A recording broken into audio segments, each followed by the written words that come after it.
আসসালামু আলাইকুম। কেমন পার্সেল দুই একটাই ছিল, তার ভিতরে একটা একটুগা ইমার্জেন্সি আছে। তো এই পার্সেলটা এক দাদা পাঠাইছে মোটরোলা, মানে S50 ফিউজন মোবাইল। তো এই মোবাইলটা ডেট আছে আর কি, দাদার এটা অ্যাড্রেস আর আমার অ্যাড্রেসটা এম্বর আছে। যদি কেউ মোবাইল পার্সেল করে পাঠাবার চান যে কোনো কামের নিকাই, তো বড়িয়া করে এই যে সুন্দর করে প্যাক করবেন, প্যাক করে আনের ডেলিভারি বা পোস্ট অফিসে পাঠিয়ে দিয়ে আসবেন আর কি। যাই হোক, তো বক্সটা আনবক্স করি। কাহিনী হয়েছে কি, মোবাইলটা আছে ডেড। তো আজকে কমপ্লিটলি এই ভিডিওতে দেখামু অ্যাকচুয়ালি ডেড বোর্ড বা ডেড ফোন কেবারে স্টেপ বাই স্টেপ চেক করে হেরে ফল ফাইন্ড করে, মানে বেমার ধরে কোন জায়গায় হাত দিয়া বেমার ঠিক করুন লাগে। ঠিক আছে, তো কি সুন্দর করে প্যাক করছে। জায়গা ভালো করে প্যাক করলে মোবাইলটাও ভালোভাবে আইব আমার বগলে, আমিও ভালো করে প্যাক করে আবার রিটার্ন করে দিম দাদারে। তো মোটরোলা S50 ফিউজন চার্জে লাগাইছি, এনে 0.54 নিচে। তো সম্ভবত ব্যাটারিতে চার্জ নাই। হ্যাঁ, অল্প সময় থুয়ে দেয় আর মানে মোবাইলটা একদম ফ্রেশ আছে, কোনো মেকারের দেখা নাই। তো সার্ভিস সেন্টারে নিয়ে গেছে, আর সার্ভিস সেন্টারে থেকে কইছে মাদারবোর্ড চেঞ্জ করা লাগবো। তো এটা লাট বল্ট খুইলে এটুকা ভিতরের অবস্থাটা দেখি আসলে এটা ফ্রেশ আছে নাকি। এন আবার 1.3 পাইছে। তো আই থিঙ্ক এন তো ব্যাটারি চার্জ অন লাগে, কিন্তু লগো সগো কোনো কিছু নাই। যাই হোক, আমরা ডিসি রিডিং মিডিং নিয়ে চেক করুম। এটা ডুয়েল ব্যাটারির। তো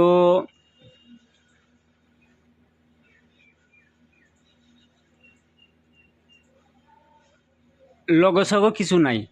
মোবাইলের ক্যামেরা স্যামেরা খুলে দেই, খুলে দিয়ে হেডে এটার মানে ভোল্টেজ চেক করুম, তারপরে ডিসি রিডিং নিমু, তারপরে হে কনফার্ম হয়ে এরম প্রবলেমটা কী হয়েছে, কী কারণে ডেড হয়ে রইল মোবাইলটা।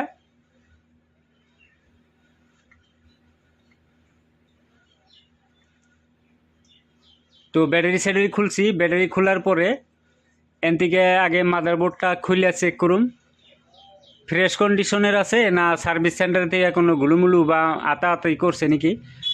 তা তলে দেখলাম একদম ফ্রেশ আছে, 100% ফ্রেশ। জায়গা ফ্রেশ কাম গোনা 100টার ভিতরে 95%-এর উপরে, মানে 95টার উপরে রিকভারি করুন যায়। কিন্তু মেকাররা খসে হেই নষ্ট করে না মোবাইলগুলো রিকভার করা যায় না। জায়গাটা ডিসি বুট নিব, ডিসি বুট নেওয়ার পরে চেক করে দেখি 177-72 তুরি যায় আর কি, কিন্তু রিডিং স্টক মিস্টক নেয় না। তো এই কন্ডিশনে আমার একটা আইডিয়া হইতেছে মোবাইলটার সিপিইউ রিভল করলে প্রবলেমটা সলভ লাগে। মোবাইল কিন্তু অন না, হ্যাঁ অনও নাই। তো সিপিইউ রিভলটা কমপ্লিট প্রসেসটা হ্যান দেখামু। সিপিইউ কেবে করে রিভলভ করা লাগে। অ্যাকচুয়ালি সিপিইউ যে সবসময় রিভলভ করা লাগবে এরকম না। ডিসি রিডিং আই চার্জার দিয়ে বুঝুন রাখবো মোবাইলে কী হয়েছে না হয়েছে। তো ব্যাটারিটা চার্জ আছে 3.2, 3.2তে তো মোবাইল অন হবো না। যাই হোক, আমরা একবার এটার বহে থুমু, বহে টয়ে থুইয়া তারপরে 3.6 বা 3.7 করে হেরে চেক করুম আর কি। চার্জ পাইছে। এখন এনে দেখি 3.8 হয়েছে, কিন্তু তাও মোবাইলে কোনো লগো সগো আইতেছে না। তো দেরি সেরি না করে এটার এনকার শেল্ড মেল কায়দা সিপিউটা তার মানে নলে বাইরে যাবো না। শেল্ড কায়দা বা টিন কায়দা এরা সিপিউর উপরে ওই যে পেস্ট মেস্ট আসিল, যা যা আসিল এনে সব উড়াইয়া দিয়া সিপিউটা প্রপারলি রিভলভ করে দিলে 100% প্রবলেমটা সলভ হবো। তখন থেকে আমরা টিন চিন কাটে নেবো, নাহলে সিপিউ বাইর করতে হবো, সুবিধা হবো। যাই হোক, কাটার দিয়ে টিন দি কায়দা হরাই নেবো। এখন সিপিইউ আপাতত বাইর করুন না, জায়গাটা বেড়েছে। তো এটা পেস্টেড সিপিইউ, এই সিপিইউ গোনা অত ইজিতে কাম করা যায় না, ট্রেক্স রেক উড়ে হেলায় বহুত মেকার আছে। তো আনের দামি মোবাইল গোনা সব মেকারের কাছে দেন যাব না। কিছু কাম হয়তো সব মেকারেই পারে, কিন্তু সব কাম সব মেকারেই পারে না। গতিকে কিছু মানে স্পেশাল কাম আছে, একটু এক্সপিরিয়েন্স থাকা মানুষের কাছে নিয়ে জানে আর কি। তো সিপিইউটা প্রপার উঠাইছি, কোনো পয়েন্ট সয়েন্ট বা ট্র্যাক মেরেক ড্যামেজও নাই। তো এটার নিকে হিট ইয়ার টাইমিং সাইমিং এনার কিছু একটা খেলা আছে। যদি এই টাইপের পেস্টেড সিপিইউতে কাম এবতরি করা আর নাই, সাহসী পান নাই, তাহলে যোগাযোগ করেন। যারা যারা 1-2 বছর ধরে কাম করেন, হ্যান্ড স্কিল আপগ্রেড করলে সে মানে ভালো একটা ইনকাম করে আসবেন মোবাইল রিপেয়ারিংয়ের জগতে। সো প্রোগ্রামিংয়ের নিগে ফল ফাইন্ডের নিগে সিপিইউ রিবলের নিগে মানে ব্যবস্থা আছে। আমার এনে থাকা খাওয়ার ব্যবস্থাও আছে, তারপরে হোস্টেলের ফ্যাসিলিটি কমপ্লিট আছে। আর আমার এনে যদি কাম শিখেন তাহলে আপনার যে সকালে 10টা থেকে রাত 9টা তৈরি ডিউটি করা লাগবো। তো নাম্বার আমি দিয়ে দিতেছি, ফোন নাম্বারে যোগাযোগ করেন। আর যদি কোনো মোবাইলের কাম করবার নিগা মানে নষ্ট হয়েছে, এফআরপি আনলক করা লাগে বা প্রোগ্রামিং করা লাগে, ইউএফএস চেঞ্জ করা লাগে, ইএমএমসি চেঞ্জ করা লাগে, এই ধরনের কামের নিগাও মোবাইল সোবাইল পাঠিয়ে দেন। তো এটা দেখলাম এখন সাবা টাবা করে চকচক করছি। এখন আইসিটা মানে সিপিউটা সাবা করুন, সাবা করার পরে তারপরে এটা রিভলভ করুন।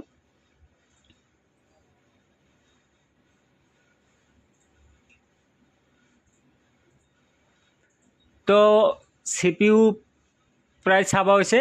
এখন এটারে পেট্রোল দিয়ে ধুইয়া উপরে যা প্লাস্টিক আছে ব্লেড দিয়ে লাই গৈসা ছাবা করুম আর কি। প্লাস্টিক গোনা প্রপারলি সাবা না করলে আবার মানে প্রবলেম হবো, মোবাইল অনই হবো না।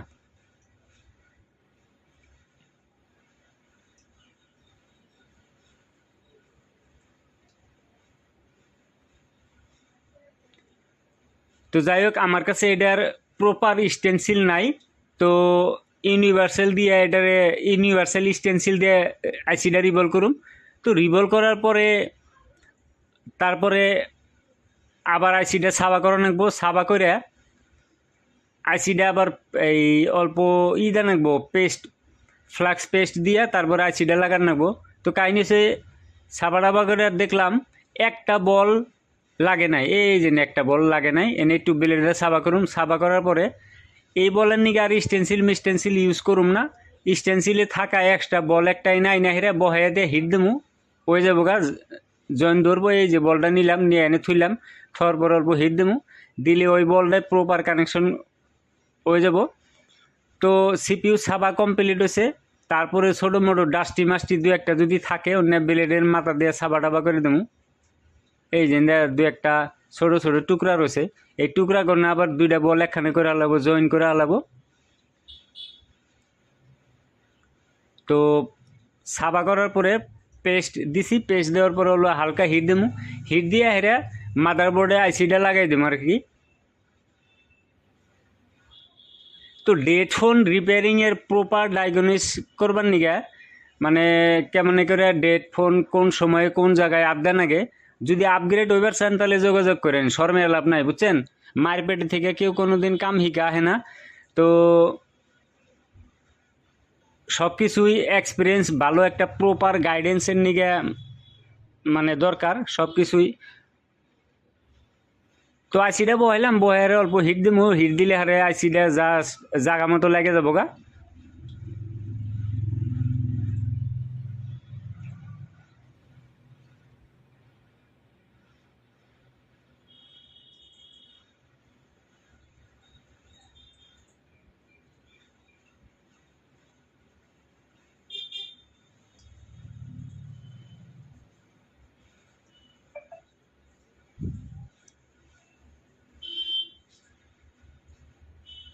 হিট দিতে সময় কানি কোনা ভালো করে দেখে হিট দিয়ে রাখবো, নইলে কোনো কানি আবার যদি জয়েন না লাগে তাহলে তো মোবাইল অন হবো না বা প্রবলেম হবো।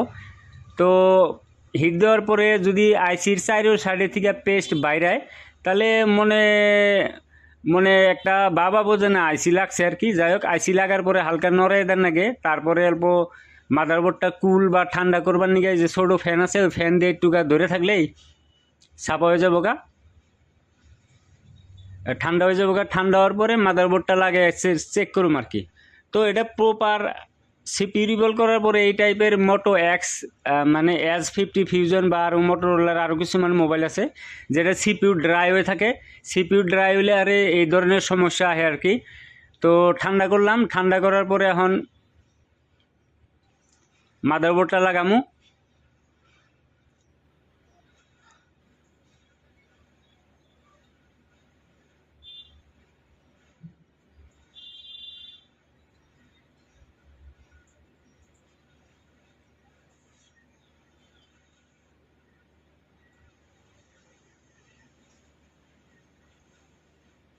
আবার এই ব্যাটারি লাগে না কে, উষা হয়ে থাকে, জায়গা টিভিতে ধরে অন করা নাকবো। দেখি বিসমিল্লা করে অন করে দেখি। অন হয়েছে। তো দেখলেনি মোবাইলটা কমপ্লিট ডেড আসাল। তো আমরা স্টেপ বাই স্টেপ চেক করার পরে বেমার দৌড়ে হেরে মোবাইলটা আপাতত ঠিক করলাম। যাই হোক, ভিডিও এই টাইপের হ্যান্ড স্কিল আপগ্রেড করবার নিগে আহেন বা ভালো জানা মেকারের বগলে যান, কিছু পয়সাপাতি খরচ করেন, কিছু সময় নষ্ট করেন, তো এক্সপিরিয়েন্স একলাই আয় যাবো গা। তো কাহিনী হচ্ছে মোটো X50 ফিউশন মোবাইলটা যে দাদা পাঠাইছিল, দাদা যদি ভিডিওটা দেখে তাহলে কমপ্লিট মানে প্রসেসটা দিশা পাইল। মোবাইলটা 1.5 সাল সার্ভিস সেন্টারে নিয়ে যাওয়ার পরে মোবাইলটা মাদারবোর্ড চেঞ্জ করা লাগবো, মানে 8-10 হাজার টাকা চাইছিল। তো সিম্পল কি একটা টাকা এই মোবাইলটা ঠিক করলাম। তো আশা করি ভিডিও সম্পূর্ণ দেখছেন। যদি ভিডিও সম্পূর্ণ দেখেন তাহলে ভিডিওটা শেয়ার মেয়ার করে দেন আর নাম্বারটা আমার সেভ রাখেন। Thank you.